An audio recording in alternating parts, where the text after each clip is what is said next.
Abra sua Bíblia em Tiago, capítulo 2.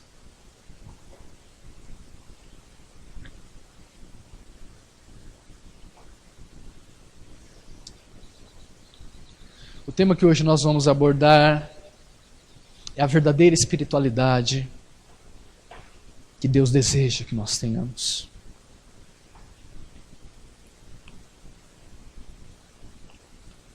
E como poderia até dizer um complemento da passagem de Paulo, como complemento, aqui nós vemos Tiago abordando o mesmo assunto, ter necessariamente que produzir ação. Vamos estar lendo a partir do verso 14 até o verso 16.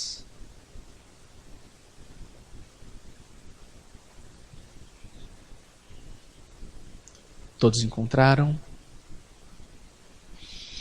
Diz assim: Meus irmãos, que aproveita se alguém disser que tem fé e não tiver obras? Porventura a fé pode salvá-lo?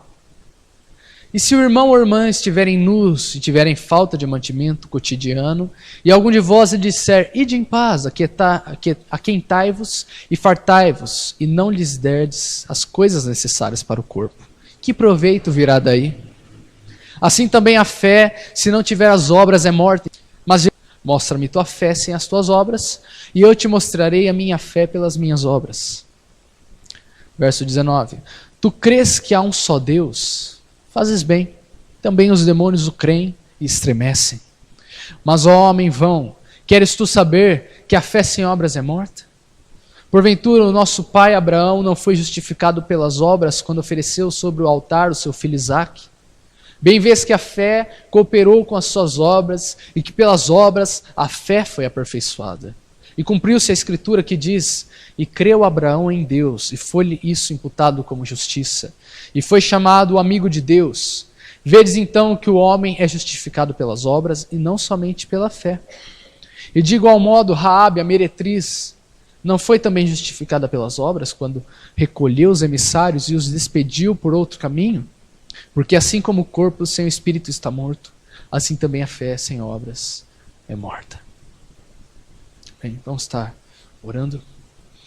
Senhor Deus, meu Pai, clamamos a Ti que Teu Espírito Santo venha e traga a nós a iluminação da Tua palavra, para que possamos entender aquilo que o Senhor deseja de nós nesses dias, que possamos pôr em prática as Tuas ordenanças, que possamos compreender Teu desejo em nossas vidas. Usa-nos, abre os nossos ouvidos para que possamos compreender a Tua verdade, que não venhamos a endurecer os nossos corações, mas que venhamos a aceitar e pôr em prática aquilo que aprendermos nessa noite. No nome de Jesus que eu oro e que eu agradeço. Amém. Aparentemente essa passagem é um pouco controversa e até poderia dizer polêmica.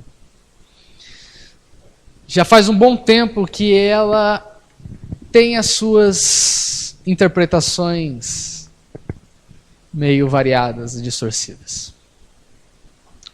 Posso chegar até em 1500, em Lutero, que Lutero chegou até o ponto de querer tirar o livro de Tiago do cânon bíblico, porque ele não entendia como que esta passagem, Tiago falando, conciliava com as passagens de Paulo, principalmente Efésios 2, que fala, porque pela graça sois salvos por meio da fé, isso não vem de vós, é dom de Deus, não por obras, para que ninguém se glorie. E Tiago vem aqui e fala, não só de fé que nós somos justificados pelas obras. Como que nós vamos conciliar isso? Então vamos um pouco nos aprofundar nesse texto. É interessante nós notarmos que a palavra fé é a mesma usada entre Paulo e Tiago. Só que são dois autores diferentes. E eles estão abordando esta mesma palavra em situações, circunstâncias diferentes. Paulo ele estava falando, se nós formos para Efésios 2:1, ele está falando da passagem de um não convertido, uma pessoa que não é crente, não é cristã, quando ela é transformada pela graça de Deus, ela é justificada pela fé que lhe é imputada por Deus. Mas quando nós vemos aqui no capítulo que Tiago aborda, capítulo 2, ele não está se dirigindo, ele não está falando de incrédulos, mas ele está se dirigindo à igreja. Esse é o motivo, porque há uma controvérsia superficial. Porque Paulo estava falando de pessoas que eram do mundo, filhos da ira, inimigos de Deus, que se tornaram filhos de Deus por meio da adoção, através do dom da fé.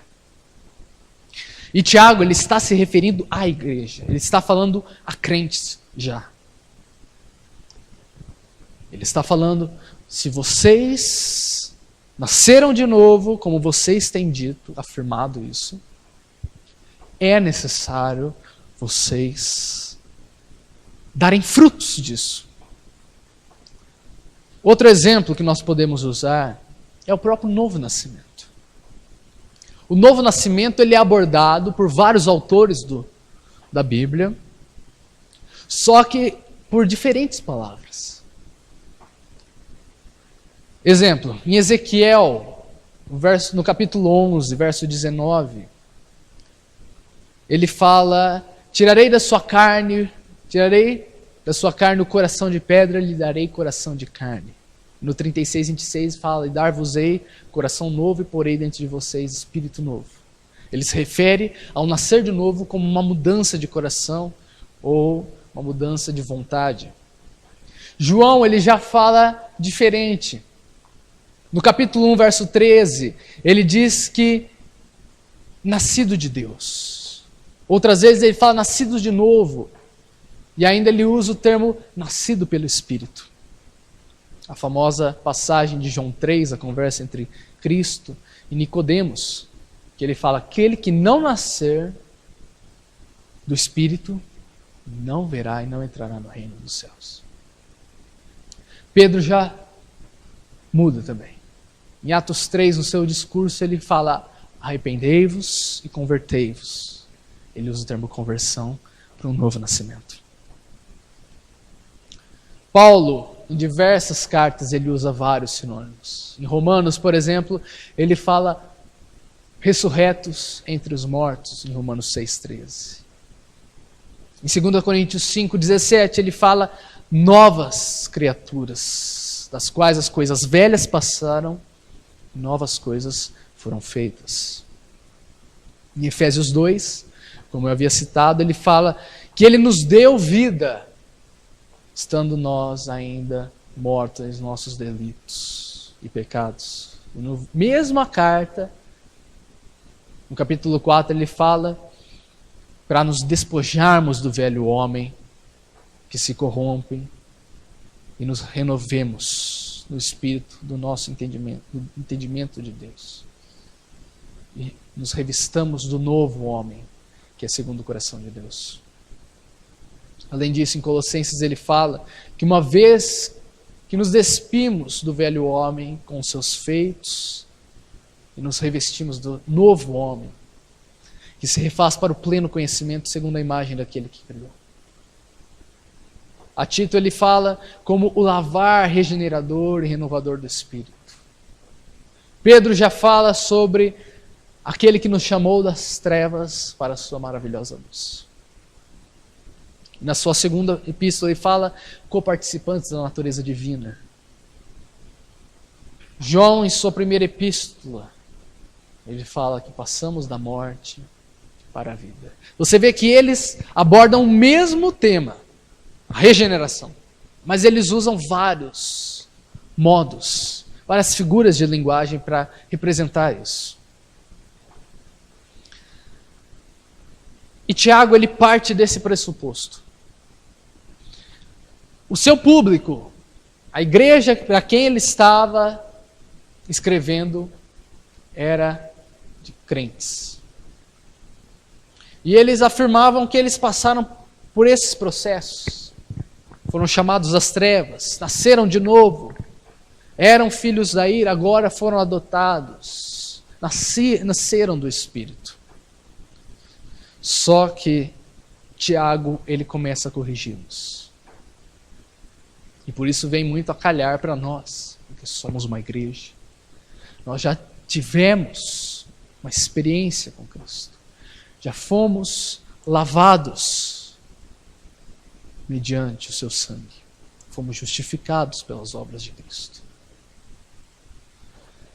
A questão é que nós ainda possuímos uma falsa noção de espiritualidade, na qual Tiago está corrigindo. E não é nova essa visão errônea. Ela nasceu desde quando a igreja primitiva começou, já havia. Como que é essa falsa ideia? É uma ideia de que por você apenas crer, por você apenas participar, estar no meio de uma congregação, estar desenvolvendo certos dons, isso significa que a sua fé é genuína. E isso é errado. Quantas vezes nós não vimos já pessoas que manifestaram dons, mas que depois foram nomes de escândalo do Evangelho. Pessoas que maquiaram, pessoas que criaram externamente uma roupagem farisaica, mas que por dentro era um sepulcro caiado. O próprio Nicodemos, quando vai conversar com Jesus, ele era um doutor da lei. Ele conhecia a Bíblia muito mais do que nós, o Antigo Testamento. Só que quando Jesus fala para ele, você precisa nascer de novo, ele não entende. Ele não entende. Porque ele estava limitado apenas a algo físico, palpável, aos sacrifícios, às orações de querer se mostrar aos outros. Devemos excluir completamente das nossas mentes essa ideia errônea. A questão é que Tiago, ele vai trabalhando durante o capítulo inteiro, que não adianta eu chegar, exemplo que nós lemos aqui, você chegar no mendigo, uma pessoa que está esfomeada, uma pessoa que está passando frio, não tem nenhum agasalho, você fala assim, viu, Deus te abençoe, tchau. Que proveito vai ter isso? Que proveito que vai ter? Então, Paulo ele aborda em Gálatas 5 quais são os frutos do Espírito. Que muitas vezes nós não nos apegamos muito. Não estudamos como seria mesmo, como é devido estarmos refletindo, estarmos fazendo uma autoanálise, porque este é uma das principais características da Bíblia. Nos corrigir, ser como um espelho a nós, na qual olhamos e vemos nossos erros. O Espírito Santo fala aos nossos corações e vai nos corrigindo gradativamente. E isso nós chamamos do processo de santificação, que é gradativo. Durante toda a nossa vida nós passamos. E Paulo fala, contrastando com as obras da carne, ele fala que os frutos do Espírito é o amor, o gozo, a paz, a longanimidade, a benignidade, a bondade, a fé, a mansidão e a temperança. Esses são o que deve caracterizar um cristão. Que nós venhamos a entender que quando nós aceitamos a Cristo, a partir do momento que nós aceitamos a Jesus, nós fomos justificados unicamente pela fé. Mas essa fé que nos foi dada por Deus, ela não é solitária. Ela é viva e ela produz novas ações. Porque a partir do momento em que nós recebemos essa fé, nós nos tornamos novas criaturas. Novos homens. Pessoas segundo o coração de Deus. E se nós somos novas criaturas, ganhamos uma nova personalidade, é necessário. O que evidencia que uma pessoa é diferente são as suas práticas. Não adianta eu falar que eu sou um convertido, uma nova criatura, se eu não tenho novos atos. Se eu não tenho um novo palavreado. Se eu não tenho um novo pensamento. Se eu não tenho uma nova vontade. É impossível isso. Porque quando Deus ele transforma o pecador, toda a vontade dele, a questão que nos separa de Deus é a nossa vontade. Por livre, espontânea vontade, nos afastamos de Deus, rejeitamos a Deus e de maneira nenhuma nós nos voltamos a Deus. De maneira nenhuma. E Paulo deixa explícito isso em Romanos 3. Ninguém faz o bem, ninguém procura Deus, de modo algum. De modo algum. E a questão é que Deus transforma a nossa vontade. Aquilo que Ezequiel fala, ele tira o coração de pedra e põe o coração de carne. Mas quando ele põe o coração de carne, esse coração, ele transforma as suas vontades, ele transforma os seus atos. Você muda. E Tiago ele trabalha, ele pergunta, como vocês falam que são convertidos, que são novas pessoas em Cristo, se vocês não evidenciam isso? Se nós não estamos vendo isso, como? E nós estamos vivendo esse paradoxo hoje, na igreja moderna. Tudo se tornou muito fácil, tudo se tornou muito rápido. Sociólogos falam que somos a geração fast food, queremos tudo para ontem. Muito rápido.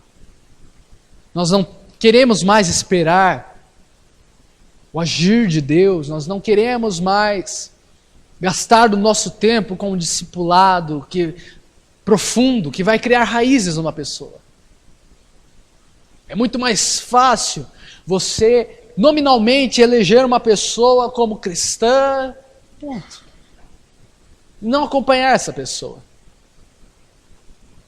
Mas isso vai causar vai ter uma geração de crentes tão debilitados e tão rasos, que quando forem confrontados, não saberão responder por sua fé.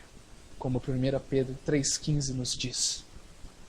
Que nós devemos dar a razão da nossa fé. Por que nós cremos? Nós não temos. A pessoa que se torna supérflua, ela não tem mais essa condição, ela perde essa condição. Diferente de quando nós vemos a era que nós chamamos de patrística, que são os primeiros 8 séculos da igreja. A maioria dos teólogos, eles batiam de frente com todas as heresias que apareciam. Eles escreviam livros, artigos e tratados, refutando, porque sabiam, conheciam a palavra de Deus. Sabiam onde estava o erro, conheciam a verdade, por isso sabiam distinguir a mentira. Mas isso acabou. Hoje nós estamos vendo o quanto de teologias deturpadas. Uma das principais é o liberalismo, que não tem a Bíblia como palavra de Deus, mas sim como contendo a palavra de Deus, o que muda completamente. Quando você fala que a Bíblia é a palavra de Deus, ela é de capa a capa inspirada. Quando você fala que ela contém, você está dizendo que ela possui erros, que ela é falível, que ela tem misturado, ela foi diluída, palavra de Deus com palavras de homens. E muitos têm aderido a isso e, de modo algum, têm mexido a consciência, têm incomodado a consciência. E esse é o segundo ponto que nós devemos atentar. Porque se nós apenas olharmos para o amor, o gozo, a paz, esses frutos do Espírito, é difícil você manter, é difícil você falsificar. Mas por um certo tempo consegue-se falsificar com pseudos frutos. Porque nós não conhecemos o coração do homem. Deus conhece. Nós não conseguimos saber qual é a verdadeira intenção da pessoa. Então a segunda coisa que nós precisamos é confessar as verdades bíblicas. Nada mais é do que ter uma teologia saudável. Quando falamos de teologia, ultimamente falam, nossa, não. Irmão, a letra mata, o espírito vivifica. Não é nada disso. Teologia significa conhecimento de Deus. Se nós confessamos o que a Bíblia diz, a divindade de Cristo, que Deus é um ser triuno, que a Bíblia é um livro inspirado por Deus inerrante, isso é uma teologia boa. Que nós entendamos que o justo viverá pela fé, que somos justificados mediante a graça de Cristo, não por obras. Quando nós entendemos que só Deus deve ser rendido à glória, que Cristo é o único mediador entre Deus e os homens, isso caracteriza um verdadeiro cristão. Mas é mais um ponto que muitos têm passado por cima. Com um discurso muito politicamente correto. O importante é o amor. Deus não quer doutrina. Porque a palavra doutrina ela começou a levar uma carga negativa. Começou a ter um significado negativo, né? Nossa, esse cara é cheio de doutrina. Passa como um insulto, né? Esse cara é um fundamentalista. Mas isso não é uma característica negativa. Como eu estava vendo esses dias um vídeo de um padre falando que, um padre novo, deve ter minha idade aproximadamente, falando que ele namorou, essa parte eu entendi, namorou uma menina da Assembleia de Deus e que ele foi convidado para pregar numa igreja evangélica. E que ele vai porque ele não liga para doutrinas, ele liga para o amor. Olha que bonito. Aparentemente fala, legal, né? As igrejas estão se unindo. Mas é um amor que sufoca a verdade. Não é. Se você olha na lista de 1 Coríntios 13, o que o amor é, o amor ele não preza a mentira, a falsidade, mas ele preza pela verdade. Então esse amor que é pregado lá fora não é um amor genuíno, porque o verdadeiro amor é Deus. Deus é a fonte do amor. 1 João 4,8 diz, aquele que não ama não conhece a Deus, porque Deus é amor.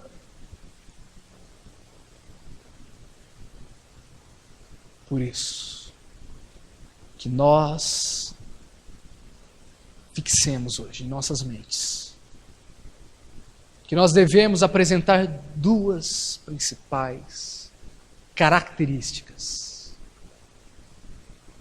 que evidenciam que somos nascidos de novo, que somos filhos de Deus, que temos em comum um Pai. Primeiro, que externalizemos os frutos do Espírito. Que não venhamos a espiritualizar as coisas. Nossa, esse microfone é sagrado. Não. Mas que venhamos a pensar no nosso próximo. Que venhamos a interceder pelos nossos irmãos. Nós estamos aqui trabalhando desde o meio do ano, nós estamos trabalhando nesse foco de querer se aproximar mais das pessoas. Foi um dos motivos que nós dividimos os grupos de oração de terça. Porque nós quisemos dar mais atenção para os nossos irmãos, ter mais comunhão, para não ser algo supérfluo de domingo, ter um louvor, uma pregação, todo mundo se cumprimenta e tchau. Depois de uma semana só que vai se ver, não, é algo tendo mais profundidade. tendo comunhão, que nós venhamos a desenvolver isso. E segundo, que nós venhamos a conhecer a palavra de Deus, para que não tropecemos em qualquer vento de doutrina errônea. Porque isso é o que não falta hoje em dia. Isso é o que não falta. Há teologia para qualquer gosto.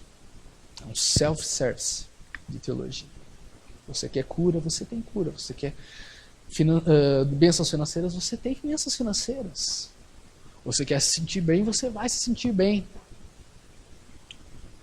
Mas até onde? Até quanto eles sacrificam por essas coisas supérfluas? Deus, Ele cura. Deus é o mesmo daquele que agiu na vida dos apóstolos. Mas isso não significa que nós devemos buscar as manifestações que Ele pode nos dar, mas sim busquemos a Ele. E Tiago nos fala disso. Tiago, ele fala que se o seu irmão estiver nu, não seja hipócrita. Procure ajudá-lo dentro das suas forças. E aqui ele fala que a fé sem obras é morta. Se nós dizemos, eu sou um cristão, porque eu vou todo domingo na igreja, mas nós não movemos um dedo para ajudar nosso próximo, para pregarmos para o nosso irmão, para cuidarmos dos nossos familiares, que é o tema deste congresso, nós estamos negando a nossa fé. Porque o cristianismo não é que nem o islamismo. Você sabe por que o islamismo ele converte as pessoas na marra? Ou você se converte ou você morre? Porque para eles, quando uma pessoa se converte, basta ela citar aquela frase que Maomé é o profeta e Alá é o único Deus. Você citou, eles falam que você é um muçulmano e cumpre as coisas que você precisa fazer todos os dias, orar 5 vezes, virado para Meca, dar esmolas e tal. O cristianismo não é assim. O cristianismo, ele é por atos. Ele demonstra. Ele mostra o amor de Deus. Porque se eu falar para uma pessoa, Jesus te ama, só, e virar minhas costas, isso não vai valer nada para a pessoa. Ela fala, nossa, tinha amor, hein? Se ele me ama, porque ele não faz nada para me ajudar. Mas quando nós ajudamos uma pessoa, as pessoas veem a verdade daquilo que estamos pregando. Elas veem em atos a nossa pregação. E Paulo ele diz que nós devemos ser como cartas vivas, para que esse mundo leia, através das nossas atitudes, o evangelho que está em nossos corações. Que venhamos a fazer uma auto-reflexão neste momento. E pensemos, nunca nós vamos conseguir chegar à perfeição, apenas após a nossa glorificação. Mas isso não significa que nós devemos deixar de lado, eu não vou conseguir mesmo, então estou nem aí. Não, devemos lutar para cumprirmos a vontade de Deus. Amém? Vamos estar curvando as nossas cabeças. Senhor Deus, sabemos que tudo que o Senhor fez por nós, nós não conseguimos retribuir a Ti nem 1/1000. O bem que nós queremos, nós não fazemos, e o mal que nós repudiamos, nós acabamos fazendo. Por isso te pedimos, Senhor, trabalhe em nossos corações. Nos justifique, Senhor, mediante as obras do Teu Filho, porque se depender de nossas obras, quão miseráveis somos. Quão merecedores do inferno somos, se não dependermos e confiarmos em Cristo. Por isso te pedimos, nos lave, nos transforme dia em dia, de glória em glória, Senhor. Para que mesmo em nossas debilidades, nós possamos testemunhar o Teu amor, a Tua palavra, verdadeira, pura e eficaz a este mundo tenebroso. Que nós venhamos a nos colocar no lugar do nosso próximo. E não sermos egoístas, Senhor. Não sermos hipócritas. Mas que possamos professar a Tua verdade. Nos dê a fome e a sede para conhecermos mais a Tua palavra. E te pedimos, Senhor, pelos nossos irmãos, dê a eles também sabedoria que vem do alto, para que eles possam saber como se portar em meio à pressão, em meio à tribulação, em meio às perseguições. No nome de Jesus que eu oro, que eu agradeço.